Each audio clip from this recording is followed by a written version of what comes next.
जितनी तेज़ी से डिजिटल दुनिया की ओर बढ़ रहे हैं, ठीक उतनी ही तेज़ी से साइबर अपराधों की संख्या में भी वृद्धि हो रही है। और विंग्स एंड रिंग्स मीडिया के इस खास शो में, जिसका नाम है द रियल टॉक, हम बात करते हैं डिजिटल जगत के विभिन्न विषयों पर विशेषज्ञों के साथ और आपसे महत्वपूर्ण जानकारियां भी साझा करते हैं। हेलो दोस्तों, मैं हूं अंशिता गुप्ता और आज हमारे साथ मौजूद हैं एडवोकेट अक्षय वाजपेयी। बहुत बहुत स्वागत है आपका अक्षय जी। आपके बारे में बता दें, आप साइबर सिक्योरिटी और डिजिटल एविडेंस एक्सपर्ट हैं। तो सबसे पहले तो मैं आपसे जानना चाहूँगी कि साइबर क्राइम क्या है और ये आम जनता को किन किन तरीकों से नुकसान पहुँचा रहा है। वर्तमान स्थिति में देखा जाए मैम, तो साइबर अपराध आजकल लगभग सभी के साथ हो रहा है। कहीं ना कहीं आम आदमी साइबर अपराध के श्रेणी में अपना समय बिता ही रहा है। जैसे कि अगर हम बात करें कि साइबर अपराध में फिशिंग एक तरह का साइबर अपराध है। तो जो ईमेल स्कैम होते हैं, जैसे लॉटरी के स्कैम्स होते हैं, जो कि मैडम आपकी इतने लाख की लॉटरी लगी है, या सर आपकी इतने लाख की लॉटरी लगी है, आप हमें कुछ इन्फॉर्मेशन दीजिए। जो लोग डिजिटल डिवाइस में नए रहते हैं, देखा जाए तो सीनियर सिटीजन्स, 60 साल से ऊपर के व्यक्ति या 20 साल से नीचे के, जिन्हें अंदाज़ा नहीं रहता है कि हम किस एक्टिविटी में इन्वॉल्व हो सकते हैं, तो वो क्या करते हैं, अपनी इन्फॉर्मेशन शेयर कर देते हैं और फिर पैसा विड्रॉल हो जाता है। तो यहाँ से चीज़ें चालू होती हैं फाइनेंशियल फ्रॉड्स की।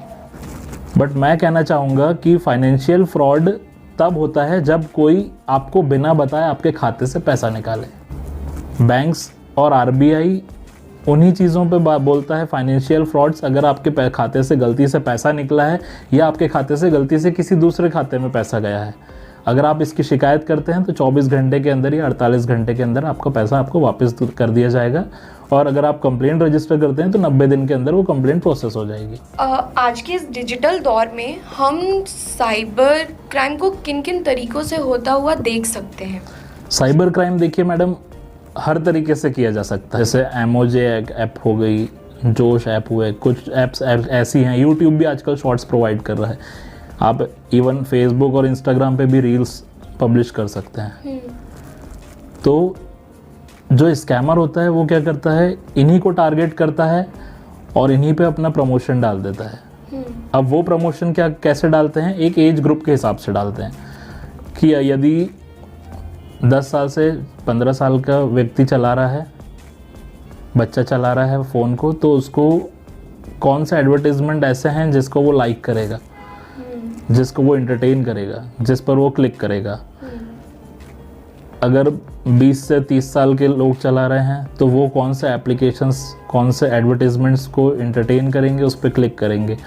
तो 20 से 30 साल के लोगों को टारगेट किया जाता है। मोस्टली लोन एप्लीकेशंस दे दी जाती हैं, क्योंकि 20 से 30 जो जनरेशन होती है, इनको पैसे की डिमांड बहुत ज़्यादा होती है और इनको ये चीज़ समझ में नहीं आती है कि हमें पैसा किस तरह यूज़ करना है और कैसे यूटिलाइज करना है, क्योंकि इन्हें लेजिस्लेशंस का भी आइडिया नहीं रहता है, ना ही कोई प्रोविजंस पता होते हैं कि हमारे साथ क्या चीज़ हो सकती है। और दूसरा, जो एक ऑफिशियल एज ग्रुप होता है 30 साल से ऊपर के, जो मोस्टली ऑफिस वर्क में इंगेज रहते हैं, सर्विसेज में इंगेज रहते हैं, बिजनेस में इंगेज रहते हैं, तो उनको उस तरह के एडवर्टाइजमेंट्स प्रोवाइड किए जाते हैं। मैं सलाह देना चाहूँगा कि अगर आपको इस तरह का कुछ एक्टिविटी में इन्वॉल्व होना है तो आप डायरेक्टली URL पर टाइप कीजिए चीज़ें, किसी लिंक को क्लिक करने की बजाय। आप अभी तक 100 से ज़्यादा साइबर सिक्योरिटी के ऊपर वर्कशॉप कर चुके हैं, तो आपको क्या लगता है कि क्या आम नागरिकों को डिजिटली साक्षर होने की ज़रूरत है और इसके लिए क्या क्या प्रयास किए जा सकते हैं? देखिए मैम, अगर पोस्ट कोविड की बात करें तो पोस्ट कोविड में 80% जो अपराध हो रहे हैं साइबर क्राइम, उसमें यंगस्टर्स इन्वॉल्व हो रहे हैं। रीज़न ये है कि कोविड के टाइम पे सबने खूब मोबाइल फ़ोन चलाया। जो स्कैमर्स थे उन्होंने क्या निकाल दिया, उन्होंने एक ऐसे एडबॉट्स बना दिए कि भाई आप लूडो खेलिए, पैसा जीतिए। आप लूडो खेलते टाइम ऑनलाइन वीडियो कॉल कर सकते हैं, आप इस लिंक पे क्लिक कीजिए, ये एप्लीकेशन डाउनलोड कीजिए, इस एप्लीकेशन पे आप लूडो खेलिए, आप पैसा भी जीतेंगे और ऑनलाइन वीडियो कॉल भी बात हो जाएगी। कई एप्लीकेशंस ऐसे होते हैं कि वहाँ पर एडवर्टाइजमेंट ये दिखाया जाता है कि आप ऑनलाइन गेम प्ले कीजिए, अगर आप गेम जीतते हैं तो आपके साथ वीडियो कॉल किया जाएगा। तो इस तरह की जो एक्टिविटीज़ होती हैं ये यंगस्टर्स को पता नहीं होती हैं। यंगस्टर्स कहीं ना कहीं से इस तरह इंगेज हो ही जाता है इन सब एक्टिविटीज़ में कि वो ना किसी को बता पाता है और ना कुछ कर पाता है, क्योंकि यंगस्टर्स को ये आइडिया नहीं रहता कि हमें कहाँ पर कंप्लेंट करनी है, हमें सही गाइडेंस कौन देगा। अगर इवन वो एक बार पेरेंट्स से भी बात करें तो पेरेंट्स भी उन्हें सही सलाह देंगे, बट वो पेरेंट्स से सिर्फ डर के मारे बात नहीं करते कि डांटेंगे। तो ये चीज़ होती है। तो साइबर डिजिटल वर्ल्ड में हमें लिटरेसी की बहुत ज़्यादा ज़रूरत है, क्योंकि अब देखा जाए तो गवर्नमेंट की भी सारी चीज़ें, सारी स्कीम्स, सारे प्लेटफॉर्म्स ऑनलाइन आ गए। तो जितना ज़्यादा आपको आइडिया होगा उतना ही बेहतर है। और हम देखते ही रहते हैं कि आरबीआई और बैंक इंस्टीट्यूशंस ऑलरेडी प्रमोशंस चलाते ही हैं अवेयरनेस को लेकर, डिजिटल अवेयरनेस को लेकर, कि कोई भी आपसे ओटीपी वगैरह नहीं मांगेगा। देखा जाए तो महिलाओं के साथ सबसे ज़्यादा फाइनेंशियल फ्रॉड जो होता है वो एटीएम कार्ड्स को लेकर होता है। तो उसमें यही होता है कि हम एटीएम गए थे, हमने पैसा निकाला और उसके बाद हम जब तक घर पहुंचे तो हमारे पास 2 मैसेज आ गए कि हमारे इतने पैसे डिडक्ट हुए। चाहूँगी कि आजकल लोन ऐप्स के थ्रू काफ़ी फ्रॉड हो रहे हैं, डेटा हैकिंग काफ़ी ज़्यादा हो रहा है, तो ऐसे में हमें कानून से क्या मदद मिल सकती है या मिल रही है? सबसे ज़्यादा फ्रॉड जो हो रहे हैं आजकल वो लोन ऐप से ही हो रहे हैं। उसमें ये होता है कि आपने किसी वेबसाइट पर जाकर या किसी प्ले स्टोर से किसी एप्लीकेशन को डाउनलोड कर आपने ईजी लोन लिया। ईजी लोन में ये रहता है कि वो आपको स्टार्टिंग में बताते हैं कि हमारी नॉमिनल फीस रहती है, सपोज आपको 5,000 रुपये चाहिए तो आपके 500 रुपये डिडक्ट हो जाएंगे, जो हमारे चार्जेस हैं 4,500 आपके अकाउंट में आ जाएंगे। आपने चूँकि अपने अकाउंट सारी डिटेल सारी शेयर कर दी तो आपके अकाउंट में 4,500 रुपये आ गए। उस मोमेंट पे आप खुश हो गए कि सिर्फ 500 रुपये हमारे गए हैं और हमारे 4,500 रुपये आ गए। बट जब आपने वो एप्लीकेशंस डाउनलोड करी, ना आपने उसकी प्राइवेसी पॉलिसी पढ़ी, ना आपने उसकी टर्म्स एंड कंडीशन पढ़ी कि आप कौन सा डेटा उसे एक्सेस करवा रहे हैं। अगर आप सिर्फ फाइल मैनेजर ही एक्सेस करवाते हैं तो उससे आप अपने फ़ोन की लगभग 95% इन्फॉर्मेशन पूरी शेयर कर देते हैं। तो डाउनलोड करते समय लोन ऐप्स में यंगस्टर्स डाउनलोड करते समय ये चीज़ नहीं देखते, कभी भी नोटिस नहीं करते। दूसरी चीज़, अब डाउनलोड कर लिया उन्होंने, पैसा भी आ गया उनके अकाउंट में। अब आई बात पेमेंट की, 1 महीना हो गया, दूसरे महीने से फिर वो आपको अप्रोच करेंगे कि आप रीपेमेंट कीजिए। आपने रीपेमेंट भी कर दिया, उसके बाद भी आपको मैसेज किया जाएगा कि आपका इतना इंटरेस्ट बचा है, इतना पैसा बचा हुआ है। अब आप उसे डिनाई करते हैं तो फिर आपको ब्लैकमेल किया जाएगा, हैरास किया जाएगा, आपके व्हाट्सएप चैट्स दिखाकर, सारी व्हाट्सएप कॉन्टैक्ट दिखाएंगे आपको, आपके फेसबुक के कॉन्टैक्ट्स दिखाएंगे और फिर उनको भी शेयर करेंगे कि इस व्यक्ति ने हमसे लोन लिया था और ये चीज़ और ये लोन देने में असमर्थ हैं। ये तो मैं बहुत आम भाषा में बोल रहा हूँ। वल्गैरिटी बहुत ज़्यादा यूज़ होती है और अब्यूजिव कंटेंट बहुत ज़्यादा यूज़ होता है। मैसेज पढ़ने वाले को भी बुरा लगता है और जिसका जा रहा है उसकी तो बदनामी हो ही रही है। तो इसमें अगर आपके पास प्रॉपर एविडेंस है तो आप केस फाइल कर सकते हैं जी। तो उसमें हमारे पास सेक्शन 43 है आईटी एक्ट 2000 के अंदर सेक्शन 43 है जो 65B के साथ कोरिलेट करके इसमें लिया जा सकता है, जहाँ पर ये बात आई जाती है। और सेक्शन 43A में बताया जाता है कंपनसेशन क्या है फेलर टू प्रोटेक्ट डेटा पर। 5 लाख तक का कंपनसेशन है, वहाँ पे 3 साल तक की सज़ा भी है। आईपीसी की भी कुछ धाराएं हैं, 420 तो लगती ही है। तो इस तरह के लीगल प्रोविजंस जो हैं वो एम्प्लॉयड हो सकते हैं। और उसके पहले, सबसे पहले तो ये कि आप जब भी लोन एप्लीकेशंस डाउनलोड कर रहे हैं तो आपको आरबीआई की वेबसाइट पे सर्च करना चाहिए।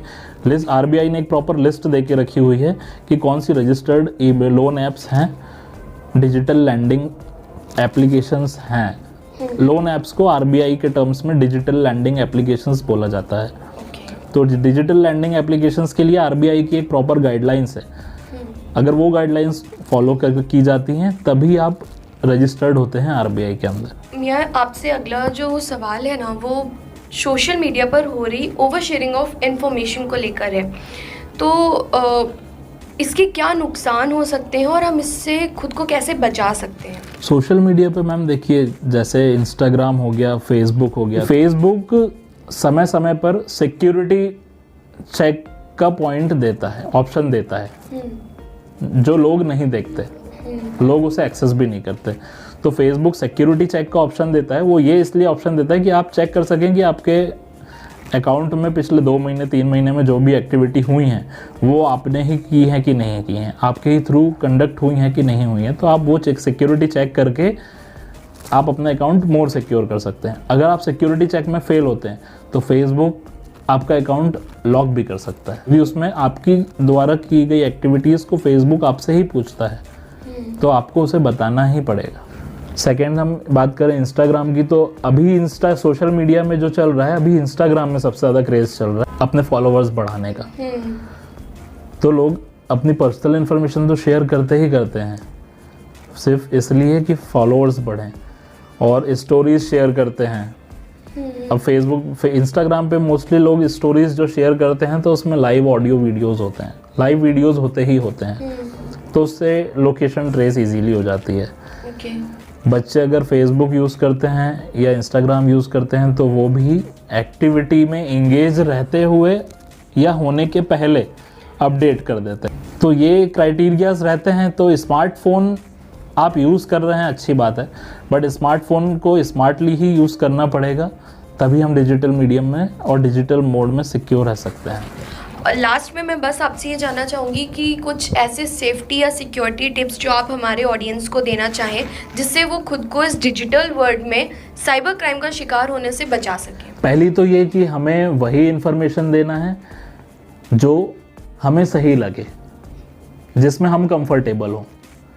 दूसरी बात कि हम सिर्फ वही शेयर करें, कोई हमें ब्लैकमेल ना कर सके जिस इन्फॉर्मेशन से, कोई हमारे उस इन्फॉर्मेशन का फ़ायदा नहीं उठा सके, कोई गलत जानकारी का फ़ायदा ना उठा सके।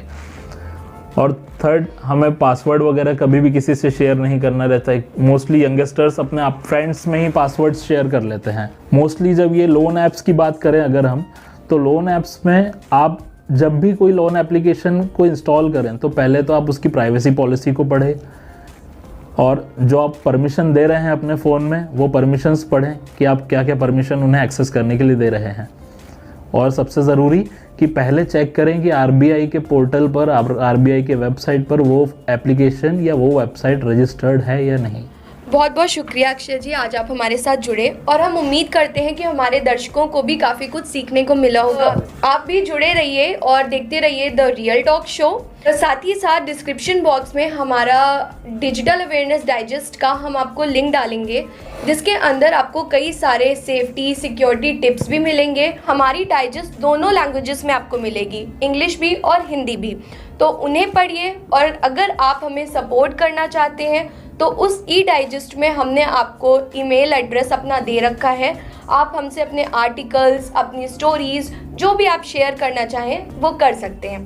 तब तक के लिए बने रहिए और लाइक शेयर सब्सक्राइब ज़रूर करिए। धन्यवाद।